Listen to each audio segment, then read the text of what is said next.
Dulu manusia berperang memperebutkan rempah-rempah. Hari ini manusia berperang memperebutkan minyak bumi. Besok manusia akan berperang memperebutkan mineral. Ternyata leluhur Nusantara sudah memberikan peringatan tersebut sejak ratusan tahun yang lalu. Tinita sabdo, sumurping geni. Perintah untuk menyalakan api. Tapi api apa? Apakah api spiritual atau api peradaban? Mari kita lihat sejarah secara dingin. Eropa bisa berjaya pada abad pertengahan dan era kolonial bukan karena mereka paling baik hati, tapi karena mereka menguasai jalur perdagangan, lalu menjajah sumber daya Asia dan Afrika. Rempah-rempah Nusantara, emas Afrika, kapas India, semua jadi bahan bakar kebangkitan dunia barat di Eropa. Lalu setelah Perang Dunia, Amerika naik menjadi penguasa dunia. Kenapa?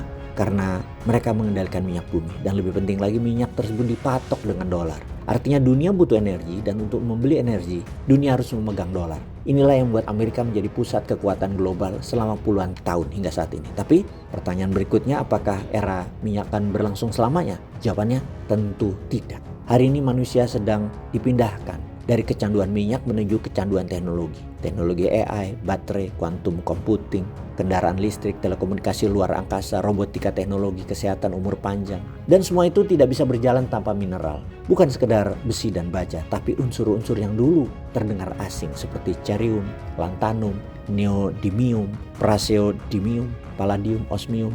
Nama-nama yang dulu hanya ada di buku kimia sebentar lagi menjadi pusat perebutan dunia dan menjadi pembicaraan. Profesor sejarah ekonomi sering menjelaskan satu pola. Setiap era punya sumber daya utamanya sendiri. Era kolonial, rempah dan emas. Era industri, batu bara dan baja. Era modern, minyak bumi. Era berikutnya, mineral teknologi tinggi. Karena AI membutuhkan pusat data raksasa.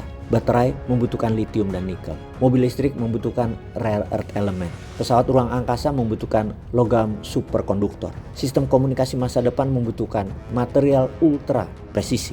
Dan ironisnya, Indonesia duduk di atas gunung kekayaan itu. Tapi Indonesia masih menjual tanah, bukan teknologi.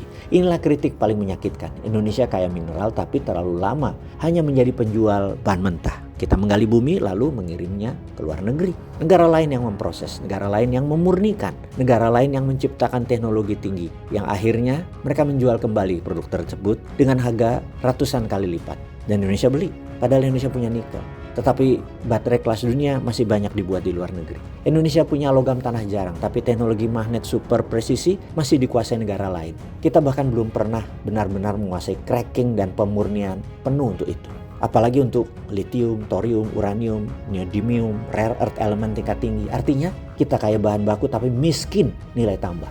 Disinilah narasi spiritual Nusantara menjadi menarik. Tinita sabdo sumurping geni menjalankan perintah menyalakan api. Kalau dibaca secara simbolik, api adalah energi, api adalah peradaban, api adalah teknologi. Dan pastinya pesan ini bukan sekedar ritual spiritual, tetapi panggilan agar generasi Nusantara sekarang membangkitkan kekuatan bangsanya sendiri. Karena api yang paling berbahaya bukan api yang membakar kayu, tapi api pengetahuan.